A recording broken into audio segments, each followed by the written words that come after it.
बहुत धन्यवाद। नहीं आ रहा।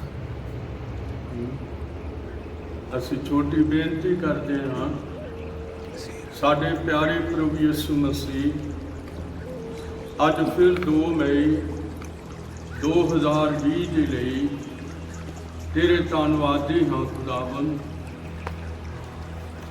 ਕਿ ਤੂੰ ਅੱਜ ਸਾਨੂੰ ਫਿਰ ਪ੍ਰਭੂ ਦੀ ਇਸ ਵਚਨ ਦੀ ਨਜ਼ਦੀਕੀ ਵਿੱਚ ਆਉਣ ਲਈ ਕਿਰਪਾ ਦਿੱਤੀ ਹੈ। ਸੁਣਨ ਵਾਲਿਆਂ ਤੇ ਬਹੁਤ ਵੱਡੀ ਕਿਰਪਾ ਹੋਵੇ। तेरा शुक्र दुआ यीशु मसीह के नाम विच मंगदे ते आओ असी अज डैनियल की किताब और उसका 6वां अध्याय और उसकी 7वीं आयत पढ़न लग्या हाँ। लिखा है, राज दे सारे प्रधाना दीवाना मनसबदारा सलाहकारा ते सरदारा ने आपो विच सलाह की कि एक शाही बिड्डी ठहराई जावे अते मनाही दी एक मनाही का एक पक्का कानून बनाया जावे भाई जेड़ा कोई 30 दिहाड़ियां तक तो हाथों बाज हे राजन किसी जोते या किसी मनुख दे अगे बेनती करे सो शेरां दे घोरे विच सुट्या जावे। हुण हे राजन इस विधि नूं टोरो अते लिखत उत्ते अपनी शाही पा दिओ जो ना बदली जावे अते मादियां ते फारसियां दी मनाही दे पक्के कानून दे अनुसार जो बदलदा नहीं। सो दारा राजा ने उस लिखत उत्ते शाही पा दी। मेरे अजीजों दसना चाहता हाँ कि बाबल दे नबुकदनेस्सर दे समय जदों उसने यरूशलेम दे विच चढ़ाई की तां इस्राएल दा समा जिहड़ा सी वो खत्म हो गया। सारा समा नहीं पर दसना चाहता हाँ कि बाबल जिहड़ा है ये सोने का सिर है और बाबल तो पराइयां जातियां दे लई हिजकियेल दानियल और इस तरह के नबी आए और जिहड़े पराइयां जातियां दे विच जिन्हां ने अपने विश्वास नूं मजबूत रखा। उन्हां विच एक मेन आदमी है जिस नूं असीं डैनियल कहंदे हां। डैनियल अपने विश्वास दे विच मजबूत मनुख है और अपने बचपन के दिनां तो ये अपने परमेश्वर दे नाल चलिया आ रहा सी और ये वेखद्या वेखद्या बाबल दा राज नबुकदनेस्सर दा राज खत्म हो गया। नबुकद राजा दे राज मतलब राज जिहड़ा सी बेलशस्सर दे हत्थां विच आ गया। दानियल दे वेखद्या वेखद्या बेलशस्सर कतल हो गया।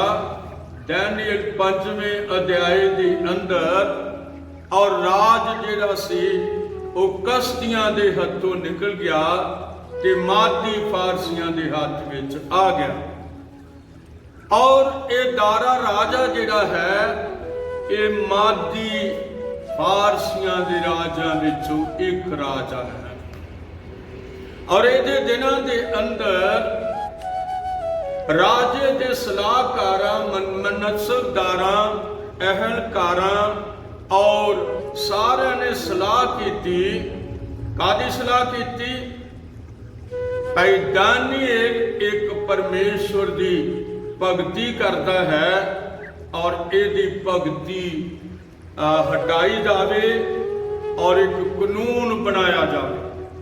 ਮੇਰੇ ਅਜੀਜ਼ੋ, ਮੈਂ ਤੁਹਾਨੂੰ ਪੜ੍ਹ ਕੇ ਦੱਸ ਦਿੱਤਾ ਹੈ, ਇਹ ਦਾਨੀਏਲ 6 ਦੀ 7ਵੀਂ ਆਇਤ ਤੋਂ ਸ਼ੁਰੂ ਹੁੰਦਾ ਹੈ ਔਰ 6ਵੀਂ ਆਇਤ ਮਾਫ ਕਰਨਾ 7ਵੀਂ ਆਇਤ ਤੋਂ 8ਵੀਂ 9ਵੀਂ ਦੇ ਵਿੱਚ ਇਸ ਕਾਨੂੰਨ ਦੇ ਉੱਤੇ ਛਾਈ ਪੈ ਜਾਂਦੀ ਹੈ ਔਰ ਇਹ ਪੱਕਾ ਕਾਨੂੰਨ ਬਣ ਜਾਂਦਾ ਹੈ 30 ਦਿਨਾਂ ਦੇ ਲਈ। ਭਈ 30 ਦਿਨਾਂ ਤੱਕ ਕੋਈ ਮਨੁੱਖ ਪਾਤਸ਼ਾਹ ਤੋਂ ਬਿਨਾ, ਜੇ ਪੂਜਾ ਕਰਨੀ ਆ ਤੇ ਪਾਤਸ਼ਾਹ ਦੀ ਕਰਨੀ ਆ, ਔਰ ਜੇ ਕਿਸੇ ਦੇਵਤੇ ਦੀ ਹੋਵੇ ਜਾਂ ਕਿਸੇ ਮਨੁੱਖ ਦੀ ਹੋਵੇ ਤੇ ਉਹ ਬੰਦਾ ਜਿਹੜਾ ਵੀ ਹੋਵੇ ਉਹ ਫੜਿਆ ਜਾਏਗਾ ਔਰ ਸ਼ੇਰਾਂ ਦੇ ਘੋੜੇ ਵਿੱਚ ਸੁੱਟ ਦਿੱਤਾ ਜਾਵੇਗਾ। ਮੇਰੇ ਅਜੀਜ਼ੋ, ਜਿਹੜੇ ਵਿਸ਼ਵਾਸ ਦੇ ਅਯੋਧੇ ਮਨੁੱਖ ਹੁੰਦੇ ਨੇ, ਉਹ ਆਪਣੇ ਵਿਸ਼ਵਾਸ ਨੂੰ ਕਾਇਮ ਰੱਖਦੇ ਨੇ ਔਰ ਉਹ ਕਿਸੇ ਤੋਂ ਡਰਦੇ ਨਹੀਂ ਹਨ। ਜਿਨ੍ਹਾਂ ਵਿੱਚ ਯੋਧਾ ਮਨੁੱਖ ਦਾਨੀਏਲ ਹੈ, ਜਿਹਨੂੰ ਅੱਜ ਮੈਂ ਤੁਹਾਡੇ ਸਾਹਮਣੇ ਲੈ ਕੇ ਆਇਆ ਹਾਂ। ਪ੍ਰਭੂ ਕਿਰਪਾ ਦੇਵੇ। ਮੈਂ 10ਵੀਂ ਆਇਤ ਤੋਂ ਪੜ੍ਹਨਾ ਸ਼ੁਰੂ ਕਰਦਾ ਹਾਂ। ਲਿਖਿਆ, ਜਦ ਦਾਨੀਏਲ ਨੂੰ ਮਾਲੂਮ ਹੋਇਆ ਕਿ ਉਸ ਲਿਖਤ ਉੱਤੇ ਛਾਈ ਪੈ ਗਈ ਹੈ, ਤਾਂ ਉਹ ਆਪਣੇ ਘਰ ਵਿੱਚ ਆਇਆ ਅਤੇ ਆਪਣੀ ਕੋਠੜੀ ਦੀ ਬਾਰੀ ਖੋਲ ਕੇ, ਜਿਹੜੀ ਯਰੂਸ਼ਲਮ ਵੱਲ ਖੁੱਲਦੀ ਸੀ, ਅਤੇ ਦਿਨ ਦੇ ਵਿੱਚ ਉਹ 3 ਵਾਰ ਗੋਡੇ ਨਿਵਾ ਕੇ ਪਰਮੇਸ਼ਵਰ ਦੇ ਅੱਗੇ ਉਹਦੇ ਸਾਹਮਣੇ ਪ੍ਰਾਰਥਨਾ ਕਰਦਾ ਹੁੰਦਾ ਸੀ।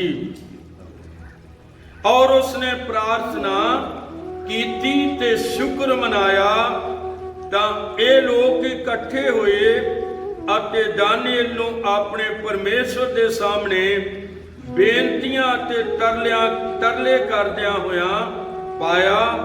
ਅਤੇ ਫਿਰ ਉਹ ਨੇੜੇ ਆਏ ਅਤੇ ਰਾਜੇ ਦੇ ਸਾਹਮਣੇ ਰਾਜੇ ਦੇ ਪੱਕੇ ਕਾਨੂੰਨ ਲਈ ਆਖਿਆ, ਭਾਈ ਹੇ ਰਾਜਨ, ਕੀ ਤੁਸੀਂ ਉਸ ਵਿਧੀ ਉੱਤੇ ਛਾਈ ਨਹੀਂ ਪਾਈ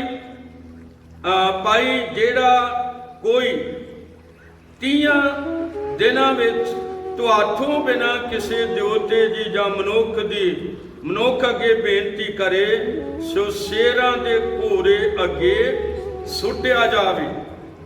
ਰਾਜੇ ਨੂੰ ਉੱਤਰ ਦੇ ਕੇ ਆਖਿਆ, ਹਾਂ, ਇਹ ਪੱਕੀ ਗੱਲ ਹੈ ਔਰ ਮਾਦੀਆਂ ਤੇ ਫਾਰਸੀਆਂ ਦੇ ਕਾਨੂੰਨ ਅਨੁਸਾਰ ਜਿਹੜੇ ਕਦੇ ਬਦਲਦੇ ਨਹੀਂ ਔਰ ਇਹ ਗੱਲ ਪੱਕੀ ਹੈ।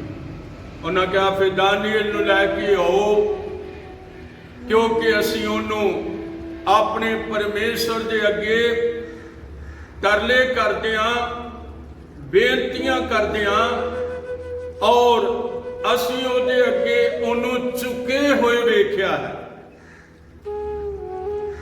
ਦੁਨੀਆ ਇੱਕ ਪਾਸੇ ਹੁੰਦੀ ਆ, ਹੱਥ ਉਠਾ ਕੇ ਕਹਿਣਾ ਵਿਸ਼ਵਾਸੀ ਇੱਕ ਪਾਸੇ। ਵਿਸ਼ਵਾਸੀ ਹਮੇਸ਼ਾ ਇੱਕ ਪਾਸੇ ਰਹੇ ਨੇ। ਉਹਨਾਂ ਦਾ ਪਾਸਾ ਕਿਹੜਾ ਹੈ? ਯਿਸੂ ਮਸੀਹ ਦੇ ਵਿਸ਼ਵਾਸੀਆਂ ਦਾ ਪਾਸਾ ਯਿਸੂ ਮਸੀਹ। ਇਸ ਕਰਕੇ ਅਸੀਂ ਦੇਖਦੇ ਹਾਂ ਦਾਨੀਏਲ ਨੂੰ ਫੜਿਆ ਗਿਆ ਔਰ ਸ਼ੇਰਾਂ ਦੇ ਘੋੜੇ ਤੱਕ ਖੜਿਆ ਗਿਆ। ਔਰ ਇੱਕ ਯੋਧਾ ਮਨੁੱਖ ਜੋ ਪਰਮੇਸ਼ਰ ਨੂੰ ਜ਼ਿੰਦਗੀ ਵਿੱਚ ਕਦੇ ਭੁੱਲ ਨਹੀਂ ਸੀ ਸਕਦਾ, ਨਾ ਕਦੇ ਉਹ ਭੁੱਲਿਆ ਸੀ, ਉਹਨੇ ਹਮੇਸ਼ਾ 3 ਵਾਰੀ ਆਪਣੇ ਪ੍ਰਭੂ ਦੇ ਅੱਗੇ ਦਿਹਾੜੀ ਵਿੱਚ 3 ਵਾਰੀ ਗੋਡੇ ਟੇਕੇ। ਮੈਂ ਦੱਸਣਾ ਚਾਹੁੰਦਾ, ਦਾਊਦ ਵੀ ਕਹਿੰਦਾ, ਸ਼ਾਮ ਸੁਬਹ ਦੁਪਹਿਰਾਂ ਵੇਲੇ मैं फरियाद गुजारा, सुनेगा रब, रोना मेरा नाले सब पुकार।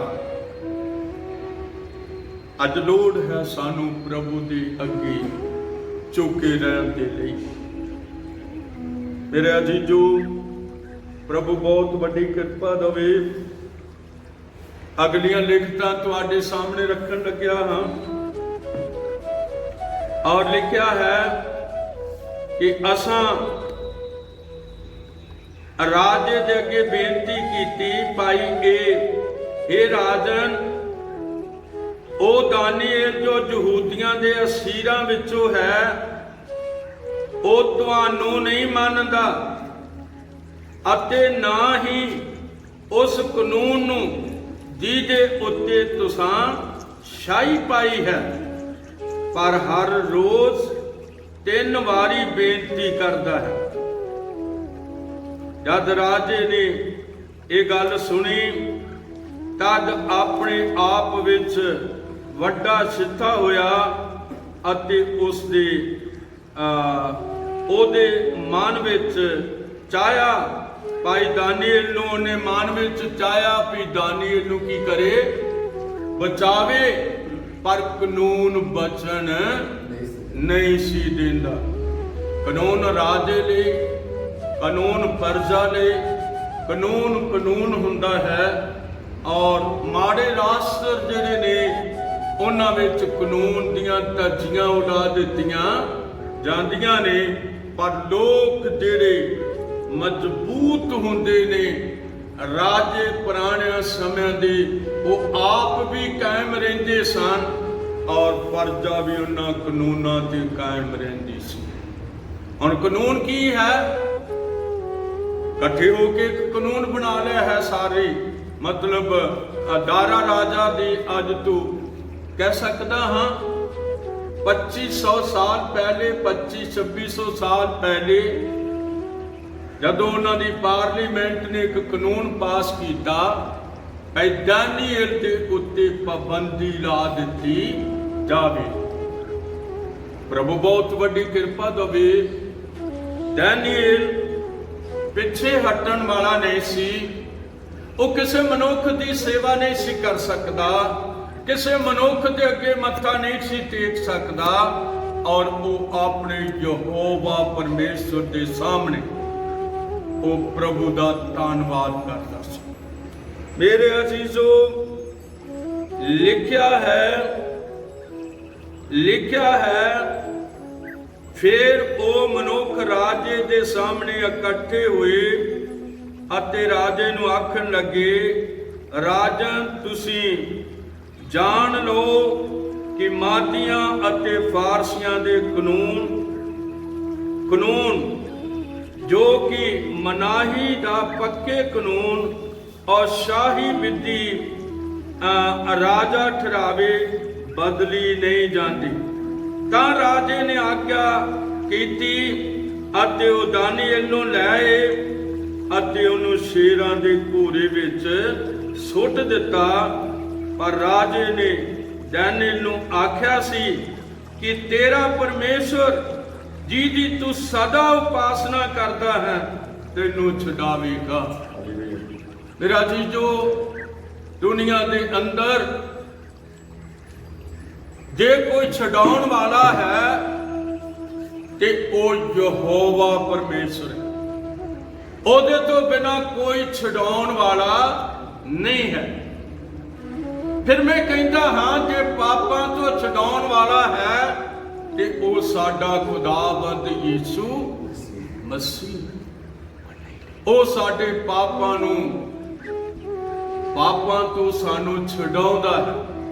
प्रभु बहुत वड्डी बरकत होवे। दानियल नूं ले आंदा गया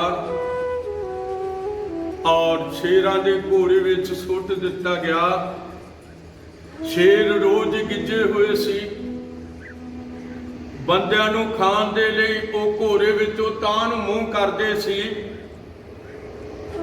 और जद दानियल शेरां दे घोड़े विच जा रहा है, मैं दोवें हाथ उठा के कहंदा ਜਿਸ ਯਹੋਵਾ ਪਰਮੇਸ਼ਰ ਦੀ ਉਪਾਸਨਾ ਕਰਦਾ ਸੀ, ਉਹ ਯਹੋਵਾ ਉਹਦੇ ਨਾਲ ਚਲਾ ਗਿਆ। ਸ਼ੇਰਾਂ ਦੇ ਮੂੰਹ ਕੀ ਹੋ ਗਏ? ਬੰਦ ਹੋ ਗਏ। ਸ਼ੇਰਾਂ ਦੇ ਮੂੰਹ ਬੰਦ ਹੋ ਗਏ। ਖੁਦਾ ਸ਼ੇਰਾਂ ਦੇ ਮੂੰਹਾਂ ਨੂੰ ਬੰਦ ਕਰਨ ਦੀ ਸਮਰੱਥਾ ਰੱਖਦਾ ਹੈ।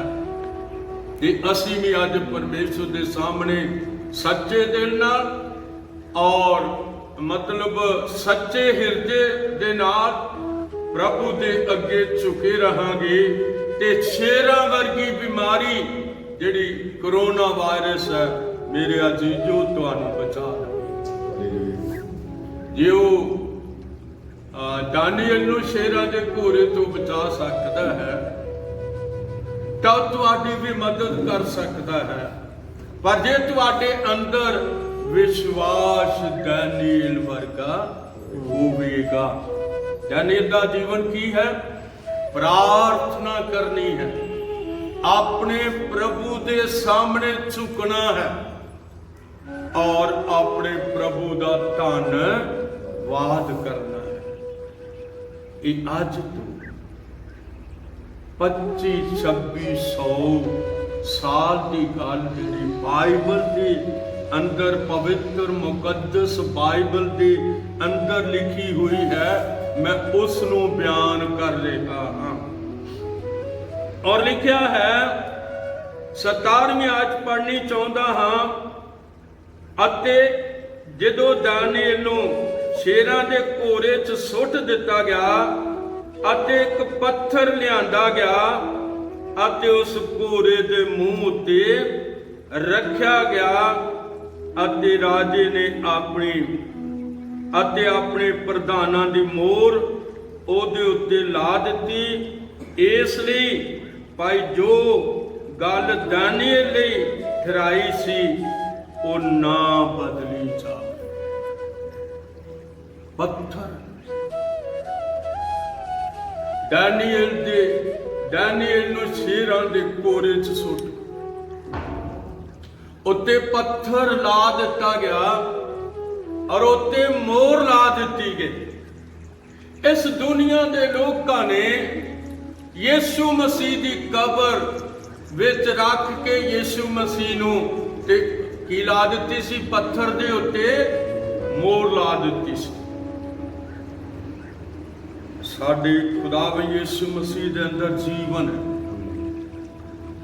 ਦਾਨੀਏਲ ਉਸ ਜੀਵਨ ਦੇਣ ਵਾਲੇ ਪਰਮੇਸ਼ਰ ਨੂੰ, ਜ਼ਿੰਦਗੀ ਦੇਣ ਵਾਲੇ ਪਰਮੇਸ਼ਰ ਦੀ ਉਪਾਸਨਾ ਕਰਦਾ ਸੀ। ਇਸ ਕਰਕੇ ਮੋਹਰ ਲੱਗ ਗਈ ਔਰ ਦਾਨੀਏਲ ਘੋੜੇ ਦੇ ਵਿੱਚ ਚਲਾ ਗਿਆ। ਵਿਸ਼ਵਾਸ ਨਾਲ ਕਹਿੰਦਾ ਹਾਂ ਕਿ ਦਾਨੀਏਲ ਦਾ ਪਰਮੇਸ਼ਰ ਵੀ ਉੱਥੇ ਸੀ। ਸ਼ੇਰਾਂ ਨੇ ਆਪਣੇ ਖੁਦਾਵੰਦ ਖੁਦਾ ਨੂੰ ਪਹਿਚਾਨ ਲਿਆ ਔਰ ਉਸ ਦੇ ਸੇਵਕ ਦਾਨੀਏਲ ਨੂੰ ਵੀ ਪਹਿਚਾਨ ਲਿਆ।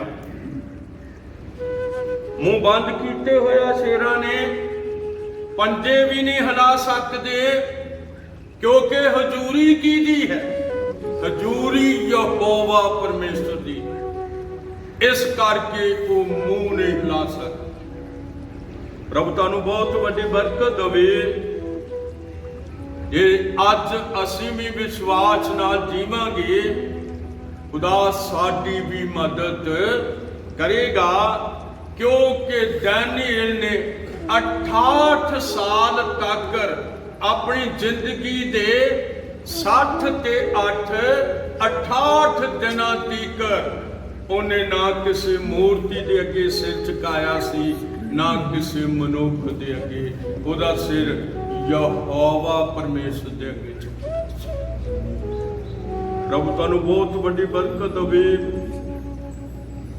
18 ਆਇਤ ਨੂੰ ਤੁਹਾਡੇ ਸਾਹਮਣੇ ਰੱਖਣ ਲੱਗਿਆ ਹਾਂ। ਤਦ ਰਾਜਾ ਆਪਣੇ ਮਹਿਲ ਦੇ ਵਿੱਚ ਚਲਾ ਗਿਆ ਅਤੇ ਉਸਨੇ ਸਾਰੀ ਰਾਤ ਵਰਤ ਰੱਖਿਆ ਅਤੇ ਉਸ ਦੇ ਅੱਗੇ ਕੋਈ ਛੁਪਣ ਵਾਲੀ ਚੀਜ਼ ਨਾ ਲਿਆਂਦੀ ਗਈ ਅਤੇ ਉਸ ਦੀ ਨੀਂਦ ਜਾਂਦੀ ਰਹੀ ਤਾਂ ਰਾਜਾ ਮੂੰਹ ਮਨੇਰੇ ਹੀ ਉੱਠਿਆ ਅਤੇ ਛੇਤੀ ਨਾਲ ਸ਼ੇਰਾਂ ਦੇ ਘੋੜੇ ਵੱਲ ਗਿਆ। ਅਤੇ ਜਦੋਂ ਉਹ ਘੋੜੇ ਵਿੱਚ ਦਾਨੀਏਲ ਦੇ ਕੋਲ ਜਾ ਪੁੱਜਾ ਤਾਂ ਚਿੰਤਾ ਦੀ ਆਵਾਜ਼ ਨਾਲ ਪੁਕਾਰਿਆ। ਰਾਜੇ ਨੇ ਦਾਨੀਏਲ ਨੂੰ ਆਖਿਆ, ਹੇ ਦਾਨੀਏਲ, ਜਿਉਂਦੇ ਪਰਮੇਸ਼ਵਰ ਦੇ ਉਪਾਸਕ, ਕੀ ਤੇਰਾ ਪਰਮੇਸ਼ਵਰ ਜਿਹਦੀ ਤੂੰ ਉਪਾਸਨਾ ਸਦਾ ਕਰਦਾ ਹੈ ਤੈਨੂੰ ਸ਼ੇਰਾਂ ਤੋਂ ਬਚਾਉਣ ਦੇ ਯੋਗ ਹੋਇਆ? ਦਾਨੀਏਲ ਨੇ ਰਾਜੇ ਨੂੰ ਆਖਿਆ, हे ਰਾਜਨ, ਜੁਗੋ ਜੁਗ ਜੀ, ਮੇਰੇ ਪਰਮੇਸ਼ਰ ਨੇ ਆਪਣੇ ਦੂਤ ਨੂੰ ਭੇਜਿਆ ਅਤੇ ਸ਼ੇਰਾਂ ਦੇ ਮੂੰਹਾਂ ਨੂੰ ਬੰਦ ਰੱਖਿਆ, ਇੱਥੋਂ ਤੀਕ ਕਿ ਉਹਨਾਂ ਨੇ ਮੈਨੂੰ ਰੱਤੀ ਭਰ ਵੀ ਦੁੱਖ ਨਹੀਂ ਦਿੱਤਾ। ਇਸ ਕਰਕੇ ਜੋ ਉਹਦੇ ਸਨਮੁਖ ਮੇਰੇ ਵਿੱਚ ਕੋਈ ਬੇਦੋਸ਼ੀ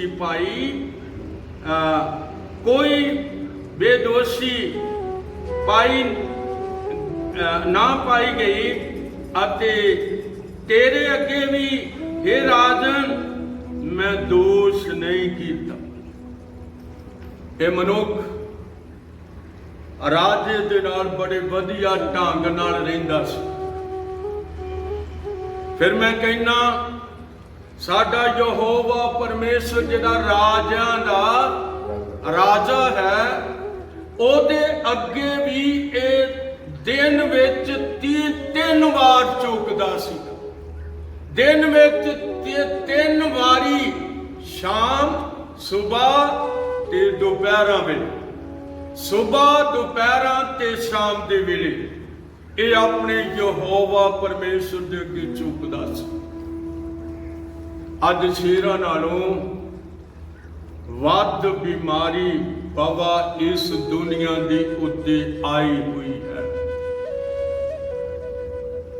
ਔਰ ਸਾਨੂੰ ਸਾਰਿਆਂ ਨੂੰ ਆਪਣੇ ਪ੍ਰਭੂ ਅੱਗੇ ਝੁਕਣਾ ਚਾਹੀਦਾ ਹੈ ਔਰ ਆਪਣੇ ਲੋਕਾਂ ਲਈ, ਆਪਣੇ ਦੇਸ਼ ਲਈ, ਆਪਣੇ ਸਾਰਿਆਂ ਦੇ ਲਈ, ਸਾਰੀ ਦੁਨੀਆ ਦੇ ਲਈ ਦੁਆ ਕਰਨੀ ਚਾਹੀਦੀ ਹੈ, ਪਰ ਵਿਸ਼ਵਾਸ ਦਾਨੀਏਲ ਵਾਲਾ ਹੋਵੇ। ਕਿਸੇ ਬੁੱਤ ਦੇ ਅੱਗੇ ਵਿਸ਼ਵਾਸ ਨਹੀਂ, ਕਿਸੇ ਮਨੁੱਖ ਦੇ ਅੱਗੇ ਵਿਸ਼ਵਾਸ ਨਹੀਂ, ਵਿਸ਼ਵਾਸ ਯਹੋਵਾ ਪਰਮੇਸ਼ਰ ਦੇ ਅੱਗੇ, ਜਿਹੜਾ ਜ਼ਮੀਨ ਅਤੇ ਆਸਮਾਨ ਦਾ ਮਾਲਕ ਹੈ। ਕਿਉਂਕਿ ਜਿਸ ਨੇ ਧਰਤੀ ਅਤੇ ਆਕਾਸ਼ ਨੂੰ ਬਣਾਇਆ ਹੈ, ਜਿਸ ਨੇ ਚੰਦ, ਸੂਰਜ, ਸਿਤਾਰਿਆਂ ਨੂੰ ਬਣਾਇਆ ਹੈ, ਜਿਸ ਨੇ ਪਹਾੜਾਂ, ਨਦੀਆਂ, ਨਾਲਿਆਂ ਨੂੰ ਬਣਾਇਆ ਹੈ, ਜਿਸ ਨੇ ਰੁੱਖਾਂ ਅਤੇ ਮਨੁੱਖਾਂ ਨੂੰ ਬਣਾਇਆ ਹੈ, ਉਹਦੀ ਪਹਿਚਾਣ ਕਰਕੇ ਉਹਦੇ ਸਾਹਮਣੇ ਝੁਕਣਾ ਮੁਬਾਰਕ ਹੋਵੇਗਾ। ਪ੍ਰਭੂ ਤੁਹਾਨੂੰ ਬਹੁਤ ਵੱਡੀ ਬਰਕਤ ਦੇਵੇ, ਬਹੁਤ ਵੱਡੀ ਆਸ਼ੀਸ਼ ਦੇਵੇ। ਹੁਣ ਅਸੀਂ ਵੇਖਦੇ ਹਾਂ ਕਿ ਦਾਨੀਏਲ ਜਿਹੜਾ ਆਪਣੇ ਪਰਮੇਸ਼ਰ ਦੇ ਸਾਹਮਣੇ ਝੁਕਿਆ ਹੋਇਆ ਮਨੁੱਖ ਸੀਗਾ, ਔਰ ਜਿਹੜਾ ਆਪਣੇ ਪਰਮੇਸ਼ਰ ਨੂੰ ਜ਼ਿੰਦਗੀ ਵਿੱਚ ਆਪਣੀ ਮਾਂ ਨਾਲੋਂ ਵੱਧ ਪਿਆਰ ਕਰਦਾ ਸੀ, ਆਪਣੇ ਬਾਪ ਨਾਲੋਂ ਵੱਧ ਪਿਆਰ ਕਰਦਾ ਸੀ, ਆਪਣੇ ਬੱਚਿਆਂ ਨਾਲੋਂ ਵੱਧ ਪਿਆਰ ਕਰਦਾ ਸੀ, ਔਰ ਆਪਣੇ ਆਪ ਨਾਲੋਂ ਵੀ ਉਹ ਆਪਣੇ ਪਰਮੇਸ਼ਰ ਨੂੰ ਵੱਧ ਪਿਆਰ ਕਰਦਾ ਸੀ। ਪ੍ਰਭੂ ਬਹੁਤ ਵੱਡੀ ਕਿਰਪਾ ਦੇਵੇ। ਤੋ ਮੈਂ ਦੱਸਣਾ ਚਾਹੁੰਦਾ ਹਾਂ ਕਿ ਦਾਨੀਏਲ ਦਾ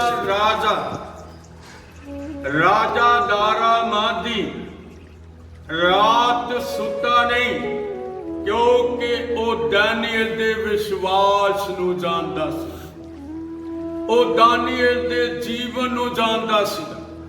ਇਸ ਕਰਕੇ ਮੂੰਹ ਮਨੇਰੇ ਉੱਠ ਖਲੋਤਾ।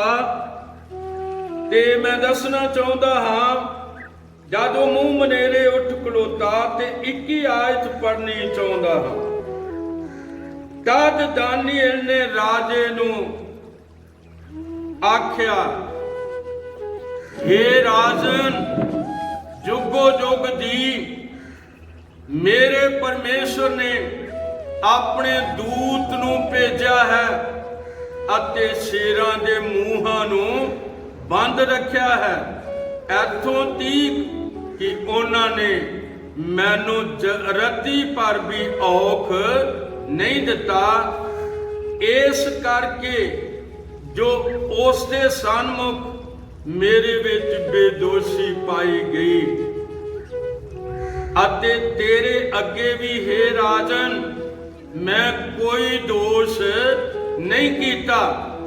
ਤਾਂ ਰਾਜਾ ਆਪਣੇ ਆਪ ਵਿੱਚ ਉਹਦੇ ਲਈ ਬਹੁਤ ਖੁਸ਼ ਹੋਇਆ ਅਤੇ ਆਗਿਆ ਦਿੱਤੀ ਕਿ ਦਾਨੀਏਲ ਨੂੰ ਸ਼ੇਰਾਂ ਦੇ ਘੋਰੇ